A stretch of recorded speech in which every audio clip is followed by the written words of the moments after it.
Halo teman-teman, selamat datang di video pembelajaran kali ini. Pernahkah kalian berpikir bagaimana cara perusahaan perkebunan besar seperti PT PN beradaptasi dengan era digital? Nah, di video kali ini kita akan membahas strategi digitalisasi yang diterapkan PT PN untuk meningkatkan efisiensi dan daya saingnya di industri agribisnis. Yuk, simak sampai habis. PT PN atau PT Perkebunan Nusantara adalah kelompok perusahaan BUMN yang bergerak di sektor perkebunan dan agribisnis di Indonesia.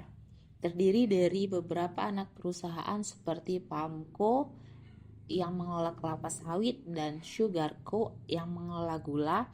PT PN memiliki peran besar dalam industri perkebunan nasional.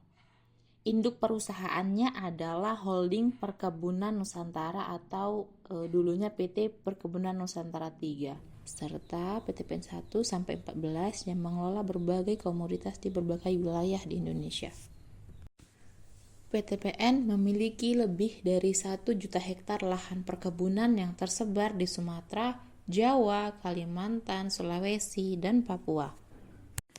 PT PN mengelola berbagai jenis perkebunan yang menjadi tulang punggung agribisnis Indonesia. Yang pertama ada kelapa sawit yang memproduksi minyak kelapa sawit atau CPO dan turunannya, serta berkontribusi terhadap pasar minyak nabati global. Yang kedua ada gula atau Sugarco yang mengelola industri gula dari tebu, mendukung ketahanan pangan nasional, serta mengolah produk turunan seperti bioetanol dan energi terbarukan. Yang ketiga ada karet yang memproduksi lateks dan karet olahan untuk industri otomotif dan manufaktur. Yang keempat ada teh, yaitu salah satu produsen teh terbesar di Indonesia dengan ekspor ke berbagai negara. Selanjutnya yang kelima adalah kopi, kakao, dan rempah-rempah yang mendukung pertumbuhan ekonomi daerah dengan hasil perkebunan berkualitas tinggi. Sejarah singkat dari PT PN, pada tahun 1870, perkebunan di Indonesia berkembang pesat di bawah pemerintah kolonial Belanda. Pada tahun 1957, nasionalisasi perusahaan-perusahaan perkebunan Belanda setelah kemerdekaan.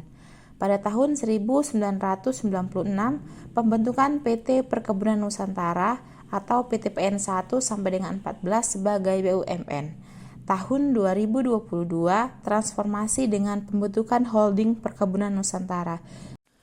Sebelum masuk ke strategi digital, mari kita bahas visi misi serta analisis kekuatan, kelemahan, peluang, dan ancaman atau SWOT yang dihadapi oleh PT PN. Visinya adalah menjadi perusahaan agribisnis yang unggul dan berkelanjutan. Visinya ada meningkatkan produktivitas dan efisiensi melalui modernisasi, mengembangkan inovasi berbasis digital, dan menjaga keberlanjutan lingkungan dan kesejahteraan petani. Untuk menghadapi era digital, PT PN menerapkan berbagai strategi utama. Apa saja? Yuk kita bahas. Yang pertama ada strategi utama yang diterapkan perusahaan di era digital. Untuk itu ada digitalisasi operasional, yaitu mengimplementasikan ERP atau Enterprise Resource Planning untuk mengintegrasikan sistem keuangan, produksi, dan distribusi. GIS, Geographic Information System, digunakan untuk memantau lahan perkebunan secara lebih akurat, dan IoT yang dipasang di lahan untuk memonitor kelembapan tanah dan prediksi cuaca. Yang kedua adalah Smart Plantation, di mana penggunaan drone untuk pemantauan kebun dan sistem irigasi otomatis. Yang ketiga ada e-commerce atau digital marketing, pemasaran produk melalui platform online dan penggunaan branding digital. Transformasi SDM, pelatihan pegawai dalam teknologi digital dan pengelolaan data berbasis big data analysis, dan keamanan cyber, yaitu penggunaan cloud computing untuk efisiensi dan keamanan data perusahaan. Lalu, apakah strategi digital PT PN sudah efektif? Mari kita evaluasi. Di antara kelebihannya adalah efisiensi produk meningkat, transparansi dalam rantai pasok lebih baik, serta pemasaran digital mulai berkembang. Setelah kelebihannya, ada beberapa kelemahan, yaitu belum semua unit usaha mengadopsi digitalisasi, SDM belum sepenuhnya siap menghadapi perubahan teknologi, dan infrastruktur IT masih butuh penguatan. Untuk meningkatkan efektivitas strategi ini, berikut beberapa rekomendasi. Yang pertama, meningkatkan pelatihan SDM dalam teknologi digital.